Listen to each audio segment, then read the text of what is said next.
Dako muna tayo sa mga update dyan sa Asian Games 2023. Nagpapatuloy ho ito dyan sa China. At kapiling ho natin ang isa sa mga nagbigay ng karangalan sa ating bansa. Isa sa mga medalist ng Pilipinas, si Ginoong Patrick King Perez ng Taekwondo. At siya ho ay bronze medalist dito sa 2023 Asian Games.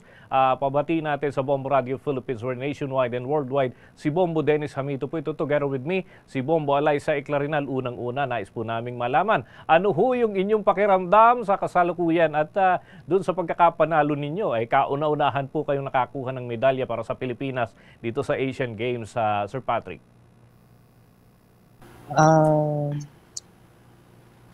Hindi pa po siya totally nag-sink in ho during that time, and di ko rin po inaakala na ako po yung unang mag-uwi po ng medal for the Philippines. Kaya medyo gulat na ho. Ganun. Okay. Gaano ba ka-challenging yung naging laro dyan ho sa laban? Dahil syempre may mga katunggali din po kayo, mga galing sa ibang bansa, naghanda din sila. Ano ho yung naging preparasyon po ninyo para naman dito sa semi-final rounds, Ginoong Patrick? Masasabi ko during semifinals ho, kasi sa semifinals ho kasi medyo nag-iba ho sila ng format. Meron na ho one recognized and one freestyle. Yung freestyle routine po kasi it's consists of acrobatic skills with spinning kicks.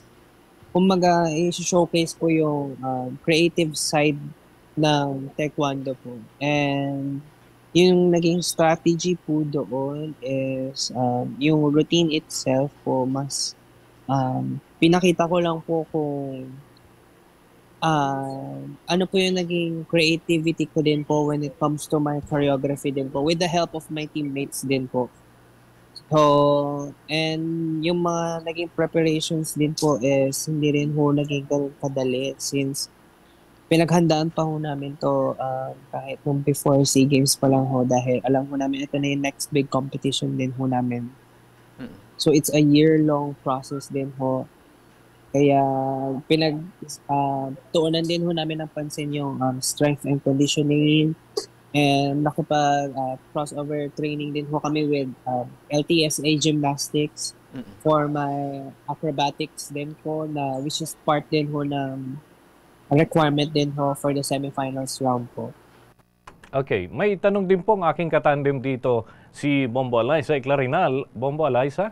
Okay, Sir Patrick, sa simula ho ng laro, in-expect nyo na po ba na makakapag-uwi kayo ng medalya, at kumusta naman ang naging performance ng mga nakalaban po ninyong players?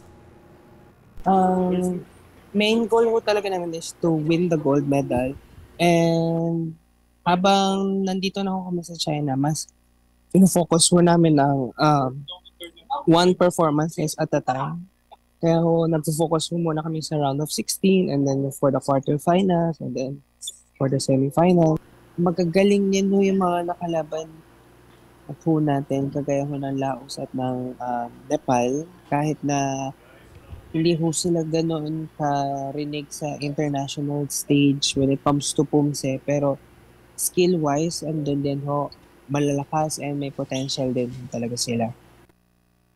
Okay, kaugnay ho niyan, Sir Patrick, kumusta naman po ang tulong ng pamahalaan, tulad na rin ho ng Philippine Sports Commission dito sa ating bansa? Support. Also, pati rin po ang coaches po namin, sila Coach Rani, Coach Angel, Coach Jordan.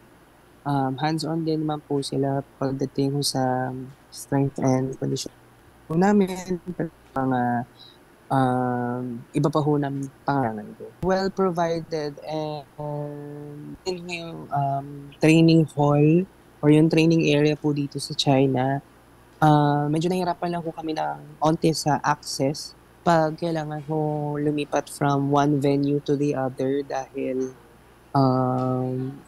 strict niya po sila pagdating sa mga pass. Nagiging strict lang ho sila kapag lilipat ho kami from one stadium to the other, dahil dumadami na nga rin ho yung mga spectators din. So naiintindihan din naman ho namin yung regulations din ho nila dito. Kaya po ayun. Okay, nabanggit niyo po kanina yung sa mga venue ng mga laro.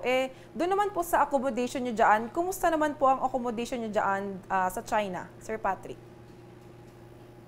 Nasa mabuting kondisyon naman po kaming lahat po and wala naman po naging problema ho pagdating sa accommodation.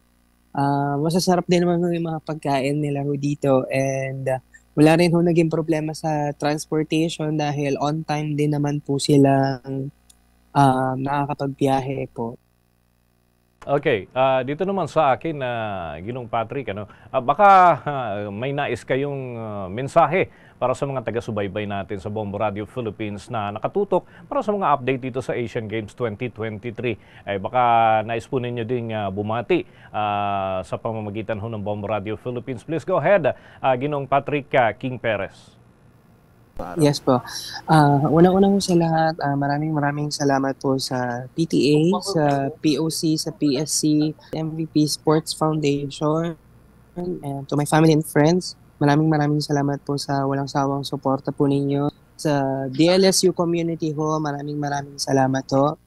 And masasabi ko lang ho sa mga future and aspiring athletes o yung mga juniors sa Pilipinas, huwag ho kayong titig training kahit na nakakapagod or may talaga na sasagaw kayo, laban lang ho dahil kagaya ko rin ho, it's almost 7 years in the making bago ko ho nakamit ang una kong Asian Games and yun nga po ang unang medalya rin ng Pilipinas so, sa 19th edition ng Games po.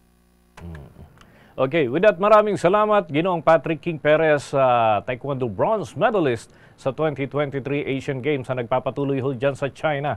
At antabay din para sa mga karagdagan pang update kaugnay ho ng 2023 Asian Games. Samantala, sa iba pa nating balita,